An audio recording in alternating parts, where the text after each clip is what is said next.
Chapter 10. The Endoctrine System, the Chakras.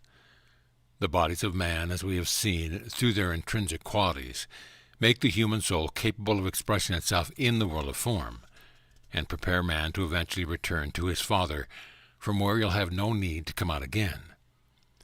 Closely related to the physical as well as to the etheric bodies, the finer bodies, are the centers, which constitute a great relating system, and bring all parts of the physical vehicle into relation with each other.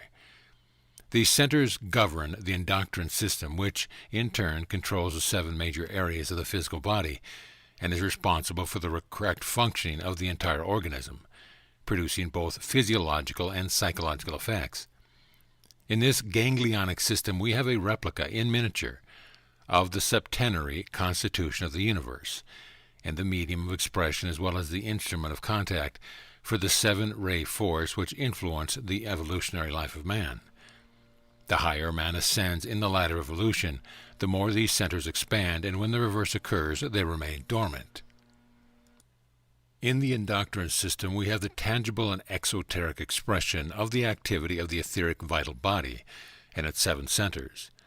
These 7 centers are not to be found in the physical body, but they are close to the same region where the 7 major glands are located, and each center of force provides the power in the life of the corresponding gland, which is, in fact, its externalization. They are what one would call the glands, spiritual correspondences, and which the wise men of the East named chakras. These chakras primarily are 7 in number, though from them emanate 21 minor ones, as well as 40 still smaller, making a total of 77, leaving out the still smaller ones. Thus we can see that from the chakras important and vital force emanates and is distributed into the physical body through the Endoctrine system, which conditions, controls, and determines, to a large extent, the life expression of the incarnated individual. They are the conveyors of the forces of personality, mental and emotional, and register them in the glands, thus galvanizing the physical man into action, be it good, bad, or indifferent. The chakras and the glands which correspond to their force are as follows. The chakra, the head center. Gland, pineal gland. The center between the eyebrows. The pituitary body. The throat chakra. The thyroid gland. The heart center. The thymus gland. The solar plexus center, the pancreas. The sacral center, the gonads. The center at the base of the spine, the adrenal glands. The centers are usually described as wheels and do denote action, a turning around. To the spiritually evolving man, they are more than that. They are vortex, whirlpools, turning around in a dizzy speed, and with the light and brilliancy of the sun. Furthermore, their size is considerable. In this condition, they carry the positive, clear, constructive colors, representing the colors of the 7 rays. Originally, the centers were meant to be convex in shape and radiating foci of the qualities of the 7 rays. Due to human degradation, they have reversed themselves and have become concave, veritable declivities in the etheric body filled with the destructive humanly qualified vibrations that have become the root of all evil and discord. The centers or chakras on their movement follow a clockwise rotation, and the greater their rapidity, the more non-recordant they are to discord. They were intended and should be magnetic centers for the drawing into the world of the individual, the radiation of the perfection of the qualities which they represent from the Elohim, the archangels, and the Kohan of the 7 rays. In the following, the Elohim of Peace gives us an authentic information in regard to the chakras and their influence to their particular environment. The lowest chakra, which is at the base of the spine, is the focus of lust and passion in the spiritually unawakened individual. This is the negative aspect. In the awakened, it is the positive focus of purity. The Elohim in charge of that chakra is the Elohim of purity, the archangel who would pour his radiation of the resurrection flame through its Gabriel, and the ascended master is Serapis Bey. The ray that influences this chakra is the 4th.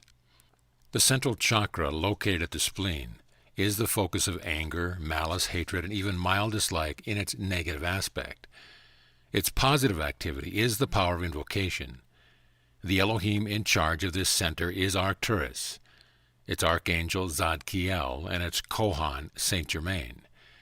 The ray that influences this chakra is the 7th. The chakra at the solar plexus is the focus of greed, gluttony, covetousness, and fear in its negative aspect. That is why you feel struck in the solar plexus when you are suddenly fearful. The positive aspect of this chakra is peace, and this focus is that over which I am in charge as the Elohim of peace. The archangel who radiates through this center is Uriel, and the ascended master is our beloved Nada.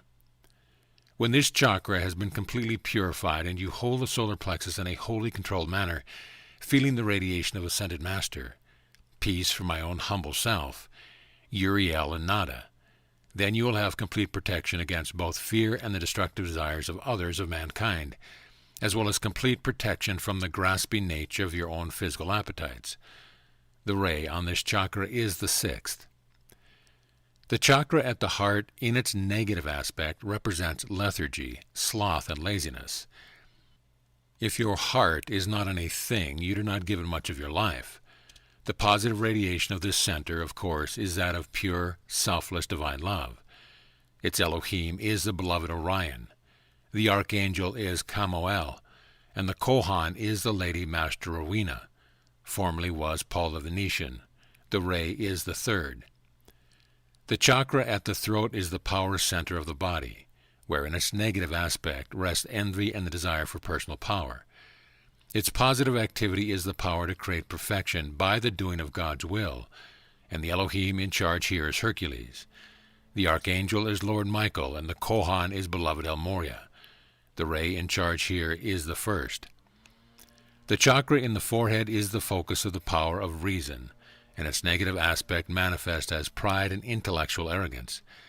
It is the place where doubt is allowed to enter the mind.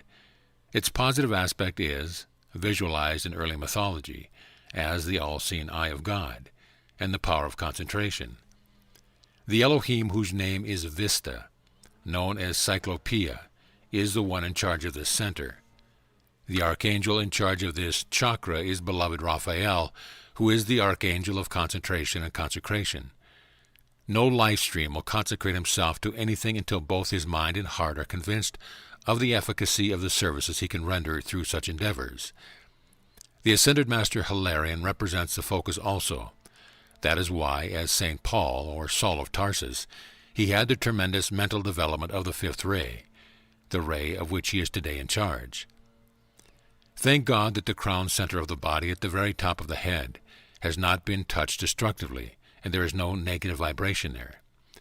In most people, the center is completely undeveloped, but in the earnest student, when the attention is rhythmically turned to his own I Am presence, anchored in his own heart, this center begins to throb and eventually forms an aureola or halo of light about the head. Finally, it comes to a point where, with the inner sighted first, you can see a blazing halo of living light around the head of the student.